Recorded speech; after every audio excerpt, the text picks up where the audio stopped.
ஒரு காதல் அப்படின்னு வர்றப்போ எப்படி எல்லாம் ஸ்மார்ட்டா பிளான் பண்ணுவீங்க? ஃபர்ஸ்ட்லயே சொல்லலாம்.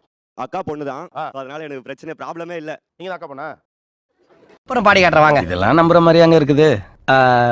நீங்க எப்படி? குடும்பத்துக்குள்ளே லவ் பண்ணிக்கலாம் சார். அப்போ ஒரு பிரச்சனையும் வராதுல. ஓ. குடும்பத்துக்குள்ளனா அப்ப தெரிஞ்சவங்க தானே இருப்பாங்க. நம்ம பேக்ரவுண்டா இருக்கும், நம்ம கேஸ்டாவும் இருக்கும், எந்த பிரச்சனையும் இல்லாம இருக்கும்ல. அதனால ஒத்த ரோசா பிள்ளைய ரொம்ப அற்புதமா வளர்த்திருக்கமா. ரிலிஜன் பார்ப்பேன். ரிலிஜன் பாப்பீங்க. செகண்ட் வந்து ஸ்டேட்டஸ். ம்.